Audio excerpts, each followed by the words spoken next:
me and Michael are brothers, so we've been kind of writing songs since we've been 12 and 13, and then we met Mark and started playing for ages as a three-piece, and then Matt finally dropped into it. We'd like to have kind of a more contrived story about how we got together.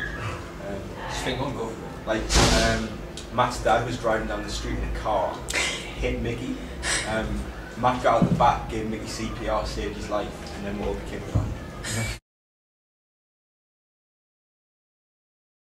Yeah, I think we're going to release Joanna next in April time, and then after that, the album. I think it's all mixed and mastered, and it just needs the album finished. I think we tend to take influences from all over the place. Like, it's a book we're reading, a story we're hearing, walkie-talkie going on in the background. And then we've got quite an eclectic taste in music, so I like classical music, like Debussy, Mickey likes Paul Simon, Mark has a strange taste in music. Yeah, I think we kind of come from all over the shop.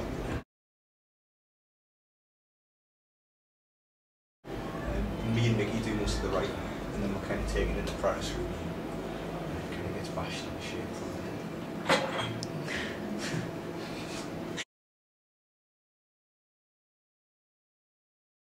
Mark showed us this video of these guys singing on the New York Underground. I thought, well, why not do something similar in Newcastle, because we've got an underground system. So I persuaded everybody to do it. It was like lots of reservation before, like, the third hour beforehand we were like, oh no, we're not going to do it, I don't do it. But then after you get used to it and then you get bored of it, so you need something else to, like, you're like almost like an adrenaline junkie. Really? The next fix. So but it's got to be more and more extreme every time you do it. I don't know, but we've gone from kind of metros to lecture theatres to bingo halls to trams, you know. I think I'd love to do it on, like, to go on the Circle Line and just almost be forced to play on the Circle Line for like an hour. I'll try and get around the whole Circle Line. Yeah. Do every stop. Yeah.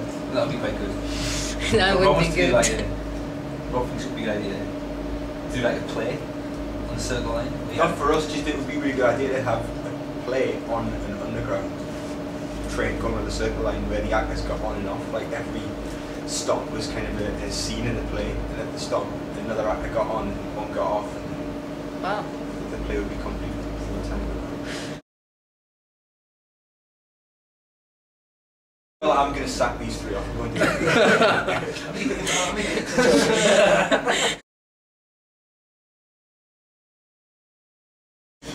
You could do something where you got loads of different artists.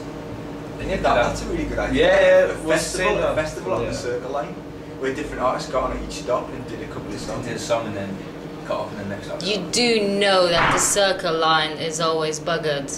So chances are you're gonna be stopped. That'll make it even better. You'll be stopped and stuck in the same place for like hours. Yeah, that'll be magic. Something like that. That'd be great. Get a band with some tunes to do the notorious stops where it takes ages to get from one.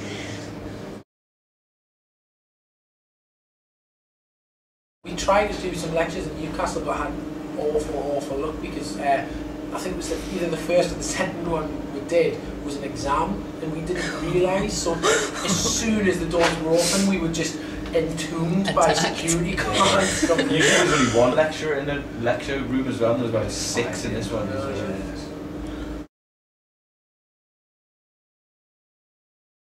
I think we did one in Marks and Spencer's a couple of months ago, and a lot of people turned up at that one. So the police came to that one, so we have to be a bit careful. But I think I've got a good one, which is in rush hour traffic. We're set up in the back of a van on the Tyne Bridge, open the doors and play a song with the person in the car behind us. I think all the songs were written before we went in. Michael produced it all, so I think you can definitely hear which songs are later songs because I think the soundscape changes slightly. And there's quite a few strings on the album. couple of songs. They've got quite a bit of piano on as well. Any more pots and pans? Yeah, loads. We kind of, the studio we did it in was in the middle of Norway in France. And we recorded a lot of things in Newcastle before we went out, like under bridges in Newcastle and in bedrooms and in old school. Recorded a band, all different doors closing, and then made a drum beat from the doors closing on the van, like, and then layered that on top of drums. Cool. So you got like a big floor tone with door closing on top of it. And then got some wine bottles because we were kind of, you know, wine was, you know, part of this. I'll start again. There was lots of wine bottles where we were, so we decided, you know, let's just smash a bottle and see how that sounds. But then, like, if you, like, everything's quite musical. So if you smash a wine bottle, there's part of it that if you just listen to the wine bottle, smash over the track, like, a bit of it will fit in with the music. So you can edit the wine bottle to make it musical. So there's one where we went, like, you could make it do that because it was almost within the sound itself.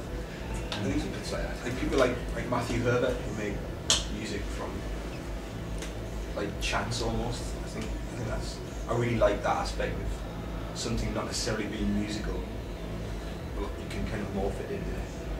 Well, it's like art. If you just go crazy on a canvas, then it'll turn into something. You know, well, I think it's more thought about than that because the initial explosion is complete chance, but then it really is moulded after. It's like good analogy would be somebody being completely free and creative on a canvas, and then somebody cropping it, and like finding the part that's absolutely beautiful within that madness, and then using that to say that's the bit that I really like.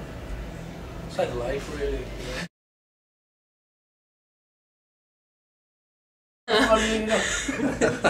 Actually managed to extricate ourselves from that relationship. Yeah. Because we both felt that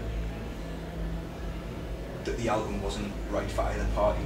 Like to make it into the album that they wanted, we'd have to change a lot of elements about it and kind of lose a lot of individuality. Mm-hmm. And the other way around, for them to get, you know, a shiny pop album, it kind of wasn't compatible. So we've got the album without having to sacrifice anything.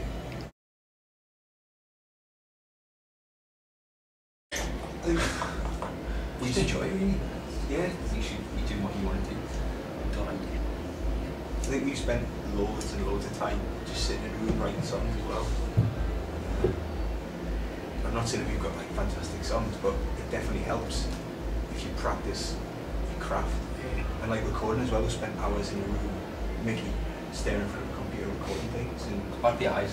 yeah, he's blind now, but like if you do spend loads of time focusing on exactly what you want to do and not taking notes of anybody else, then I think you can only get better or get kind of truer to what you actually want to do. I think I'm a bit too.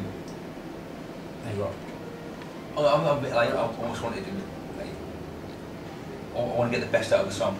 I think I sometimes push it too far, and I think sometimes it's like to be more organic. I think that's a good thing about recording though, that it's not like a painting where if you put paint on it, then that's kind of indelible. Yeah. Like with the recording, you can say, well, I've got this idea. There's no point in arguing about it. You just put it on. If it works, it works. If it doesn't, you just take it or take it on. I think it's nice to be able to.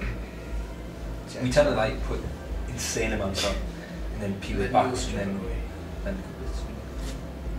what we think are good bits. That's one of my favourite parts about recording. Well, maybe you'll say, alright, go in a room and do whatever you want with whatever you want. So you spend 4 hours to find the kind of 1 second out of what we've done.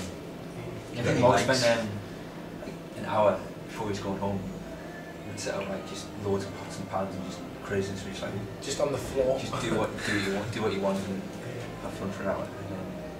And then listen to it all, and there'll be bits that are just like genius, and then. Most of it, it's just. Yeah, most of it's pretty bad. It's good fun. Like we've spent ages like sellotaping up a piano, so only certain notes would play, and then jamming the sustain pedal down, and kind of trying to play that chord on the piano through an amp. And it sounded terrible. It didn't work at all. It was just really That's good the point. fun. That's the really point. Good fun. That's the point of it all in this. Like you've got to try these daft things to realise whether they work or not. So,